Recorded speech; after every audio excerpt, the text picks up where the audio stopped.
YouTube, how's it going? The Goat House is back with my locks of NFL Week 6, going over my best bets and much more. Parlay options for Thursday Night Football as well. Betting went very well last week, so hoping to have another week like that here in Week 6. Follow us on Twitter, always talking about my bets, posting my tickets there. Link pinned in the comments. We also have a link for if you want bonus bets and more through DraftKings. We have loads of content here if you're looking for against the spread picks for every single game. That's our most recent video, our score predictions video. Like, subscribe, turn notifications on. Again, important links pinned in the comments. Sponsors, GLD Shop, Liquid IV of the Chiefs chain off from the GLD Shop. We have a giveaway going on with them. You'll find all the links down below. But on to my spread lock of the week and my other spread picks. You see our record for this year. The actual lock is 3-2. Spread picks 12-8. Went 2-0 on the 2 picks last week. We have 3 this week. Niners -7. I said it in yesterday's video. It was -6, and I was trying to jump on that right away because we knew the line would shoot up. It's sounding more and more like Deshaun Watson will not play. So that line's going to continue to go up. So I would bet it right there. If you wanted an alternate line and in a parlay, that works as well. I also like the Lions -3 against the Buccaneers, and they should win by a touchdown. And the Eagles -6.5 against the Jets. They should cover that. You know, I'm not super in love with those, but I do like them a lot enough to put them in this video. But by far, the 49ers is my favorite, one of the week. It's why I have it as the lock of the week under my spread picks.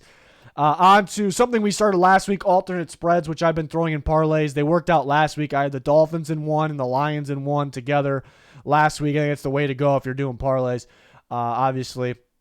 But Dolphins, again, -6 versus the Panthers. They are favored by a whopping 13.5. So if that's like too low for you to go, I know sometimes some of the apps offer bonuses, but you can't go over 500 odds, obviously, -500. But so maybe if you could tweak it a little bit. I still feel pretty good about, -7, -8. It's getting a little tricky because it's over that touchdown, but they should cover that. But got the Bills in there around the same line. The Niners, if you want to drop that down to 3 or 4, that works as well. If you're going in a parlay, I wouldn't, obviously I wouldn't do just one bet on alternate lines because the odds would be terrible. If you're just looking to throw one of these in, like if you feel good about a Moneyline pick, like an actual good Moneyline pick, or a normal spread pick, and you're just looking for a third thing because you want a bonus or something like that to throw in there, then maybe look for one of these. Chiefs -6 tonight. Could even drop that down further. We'll talk about that when we talk about the Thursday Night Football parlay options. And the Texans bringing it up to around, I feel good with 6. But if you want to bring it up to around a touchdown, that's, just kind of giving you guys options here with the alternate spreads. But we're 1-0 with the lock last week, and then out of all the picks, we are 3-1. The only one we lost was the Commanders. Was surprised they got beat up pretty good on Thursday Night Football. Thursday night, sometimes weird things happen, though. I don't really expect it with the Chiefs tonight, though. So we'll see. On to the straight-up locks. Record's pretty good, as it should be, because, these are, no spread, fairly easy to pick. But 5-0. So let's see if we can stay, how long we can stay undefeated. Somebody's bound to get upset, right? So, but 5-0, 100%. So it's a pretty good shot. The Bills are gonna win. I think you out there agree with that as well. Home against the Giants and Giants on Sunday Night Football. The Giants are depleted, and the Bills are just that much better than them. Itching to get back on track after that weird London game. I like the Dolphins at 2. They're equally at number 1. Panthers are the worst team in football. It's in Miami. Tough place to play. That scorching heat. It was tough to split up which one to do for my lock, Bills or Dolphins.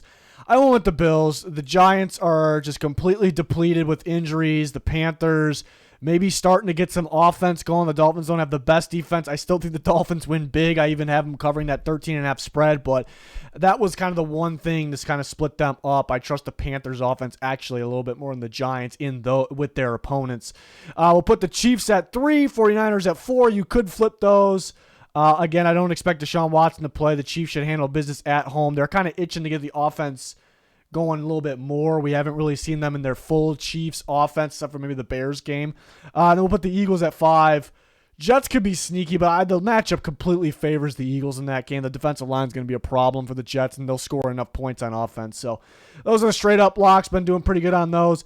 Been doing really good with the upsets and money line, so I might be throwing. This isn't a graphic mistake here, but yeah, just purely just going straight for underdogs. We're 4-1 in locks and 8-5 on all the picks. I think it's pretty damn good. With the number one is usually a lock, and I didn't want to, and I almost put the Texans up there. They're my only upset pick of the week, and I was instantly going to put the Texans up there, but all my other upset picks that were locks, they didn't really feel like upsets to me. They were technically upsets, but I was that confident, like these teams should be favored, they should win, and we're 4-1 on the year doing that. It makes sense that the Saints are favored, so it's a little bit different with the Saints-Texans. I'm not going to say that's a lock. I don't want to mislead people like, yes, bet your money on this because it is a guaranteed lock. I don't want people to think that, but I am picking the Texans to win, and I'm going to throw them up here, but I just didn't want that to be misleading. So we actually don't have a lock. If you're forcing me to pick one, then I'll take the Texans because that's my only. I took a lot of. Not only did I take all the favorites this week besides the Texans, which is different for me, but I have all the favorites covering the spread besides the Seahawks +3. But I have the Bengals winning that game. So, that's it's a different type of week. So go with the Texans +100 as one of my money line options there. Next, we got our over-under locks, which the only thing that hasn't really been super great for me, but we picked it up last week. We went 1-0 last week, and it was a lock. I'll go over on the Lions Bucks over 42. I have them finishing at 47. The Lions, I have scored 27 points. They should get going. The Bucs defense has been really good, but they've been feasting on the blitz, and that creates turnovers. The Lions really don't allow much against the blitz, and they're usually fairly good at taking care of the football. I guess the downside of this, maybe staying under, would be if the Lions just drain the clock, which they do, but they still score a lot of points, let's see if Mike Evans plays. This is a little tricky as well. Mike Evans hasn't practiced yet. That could actually bring down the Bucs' likely total. So I felt really good about that one, but going into recording this, I'm realizing that Mike Evans might not play, so that could actually affect that. But 42 seems pretty low. I had a 47 final.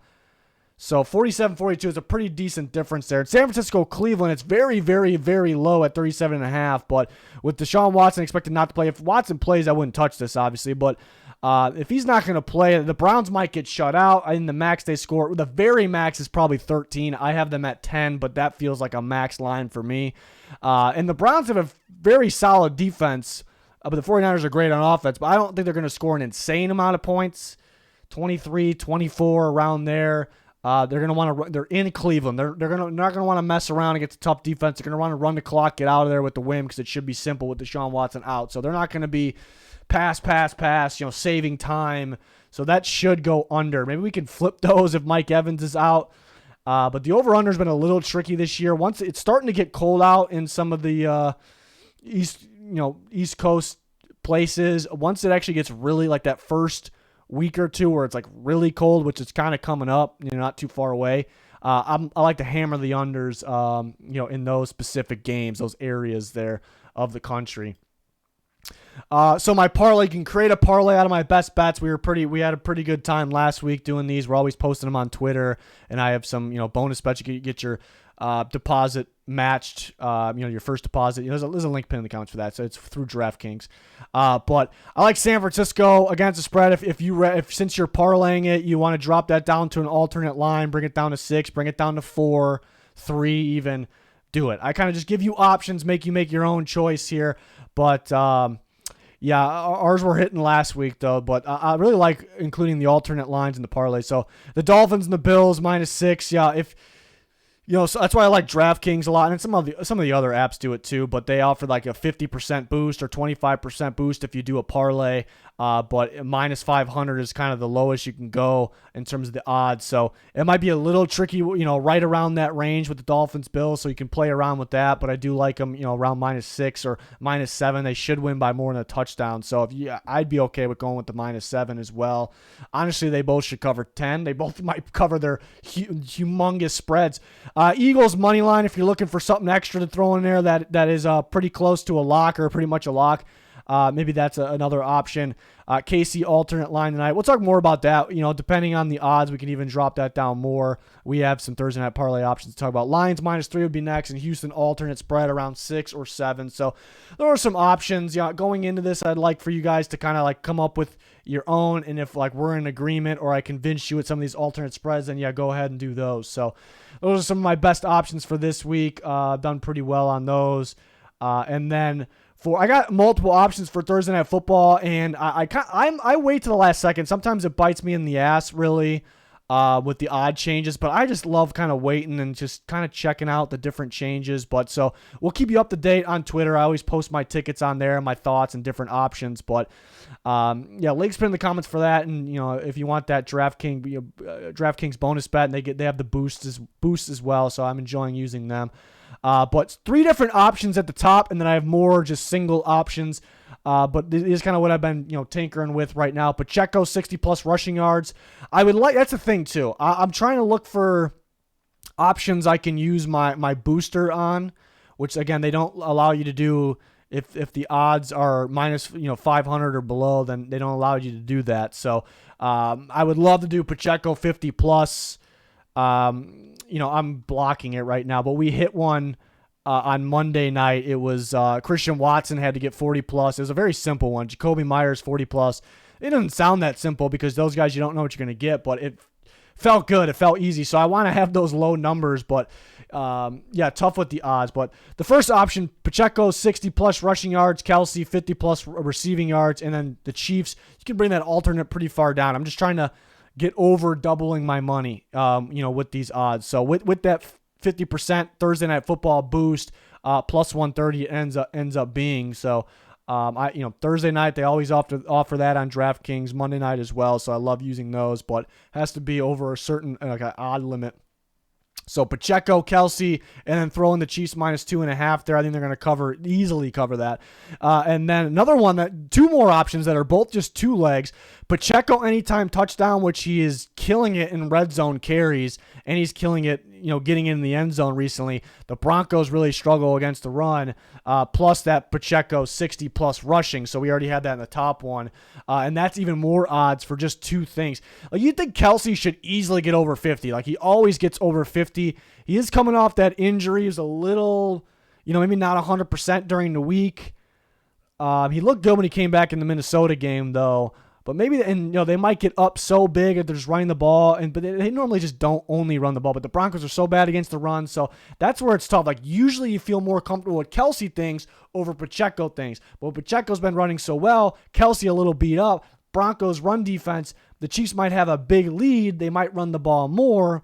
Possibilities here. So, the bottom 2 out of the top 3 different parlays, the bottom 2 are pretty much the same, but you're swapping Pacheco 60+ for Kelsey 50+.